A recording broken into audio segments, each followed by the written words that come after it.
বুঝলে শুভর মা, আমার নাতি একেবারে আমার পঙ্কজের মতো হয়েছে। যেমন টিকালো নাক তেমনি রং, মেজাজটা হয়েছে একেবারে দাদুর মতো, রাগটা হয়েছে একেবারে মায়ের মতো। ওইটুকু ছেলে কি অসম্ভব রাগ! আর হবে নাই বা কেন বলো? আমার বংশের প্রদীপ, আমার বংশের রক্ত বইছে, তখন বাবা দাদুর মতোই তো হবে বলো। তা দিদি, নাতিকে রেখে আসার সময় পেলে? নাতি তো দিদার বাড়িতে আছে। আমার এই শরীর ভালো থাকে না, হাঁটুর ব্যথাতে হাঁটতে পারি না। এইটুকু বাচ্চা মানুষ করা কি চারটিখানি কথা? খুব ঝক্কি পোহাতে হয়। রান্নাঘর থেকে কথাগুলো কানে আসছিল। আমি এ বাড়ির বউ হয়ে এসেছি প্রায় 9 বছর হয়ে গেল।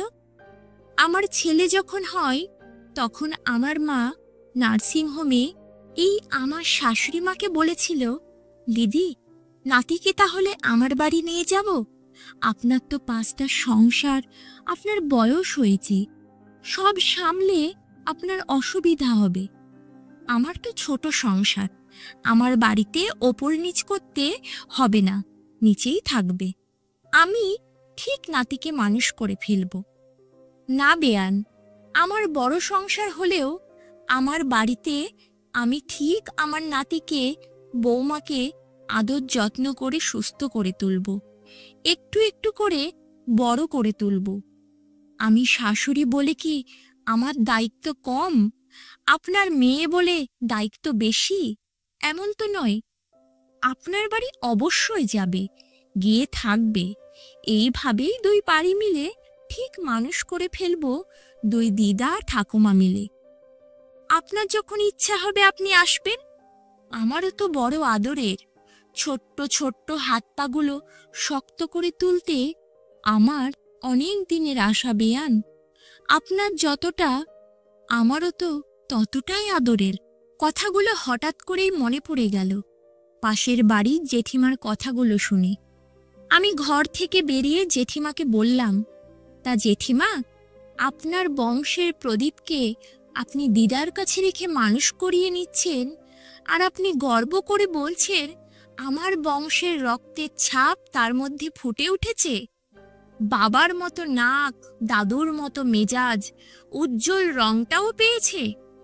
অথচ তাকে নিজের হাতে গড়ে পিঠে তুলতে আপনার ঝক্কি মনে হচ্ছে, অজুহাত দিচ্ছেন অসুস্থতার।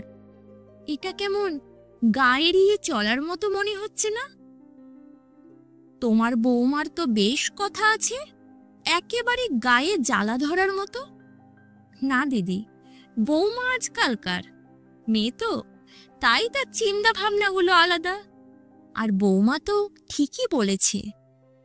দেখুন দিদি, আমার বেয়ানও বলেছিল যে আমিই মানুষ করব, কিন্তু আমার ইচ্ছে ছিল আমি আমার আদরের নাতিকে নিজের হাতে মানুষ করব। তার প্রতিটা নিঃশ্বাস যেন আমার চেনা হয়, তার স্পর্শ যেন আমি বুঝতে পারি, তার সুবিধার অসুবিধার ইঙ্গিত, তার চোখে ঠাকুমার কাছে আবদারের ঝাঁপিটা যেন দেখতে পাই, তার সঙ্গে সুখ দুঃখের কথা বলবো, তাকে আমার অসময়ের হাতের লাঠি বানাবো, যাতে আমি তার হাত ধরেই হাঁটতে পারি। আমি বুক ফুলিয়ে গর্ব করে বলবো, আমার নাতি আমার বংশের প্রদীপ, আমার বংশের সব চিহ্ন সে পেয়েছে। অথচ তার যখন আমাকে দরকার তখন আমি নিজেকে দূরে সরিয়ে রাখবো, সেটাতে আমি বিশ্বাসী নই। তবে এই সব কিছুই আমরা 2 বেয়ানে ভাগ করে নিয়েছি। বেয়ানকেও এই সুখ থেকে আমি বঞ্চিত রাখিনি।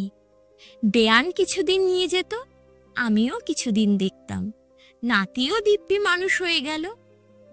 একটা কথা কি জানেন তো দিদি, মাকে ছাড়া মা হওয়া খুব সহজ হয় না।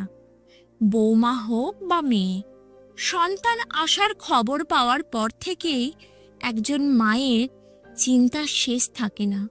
নানান রকম চিন্তা ভাবনা হয়, সব কিছু ঠিক মতো হবে তো? 10 মাসের এই দীর্ঘ সময়টা মেয়েটা আমার সুস্থ থাকবে তো? আমার সেই আদরের মেয়েটা আজ মা হবে, পারবে তো সবই সামলে নিতে?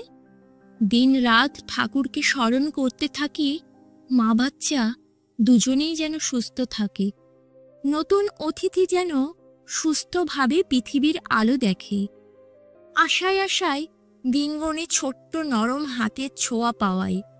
অনেকদিন পর ছোট্ট ছোট্ট টলমল পায়ে হেঁটে চলবে। বাচ্চা হওয়ার পর থেকেই শুরু হয় মা বাচ্চার যত্ন নেওয়া। এখন সব সিজার করে বাচ্চা, তাই যত্ন অনেক বেশি।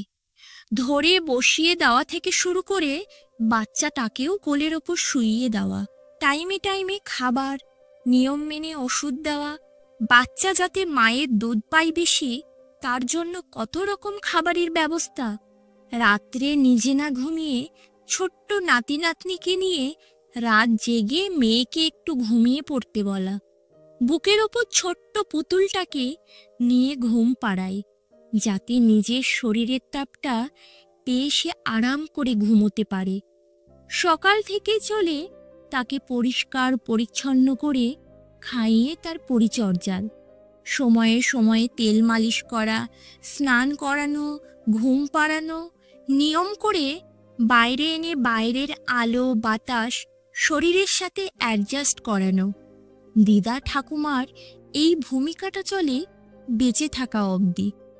নাতি নাতনি শুধুই যে ছোট বয়সটুকুই দিদার ঠাকুমার আদর যত্ন পায় তা নয়, নাতি নাতনি বড় হয়ে গেলেও কাছে গেলেই শুরু হয় আদর যত্ন করা।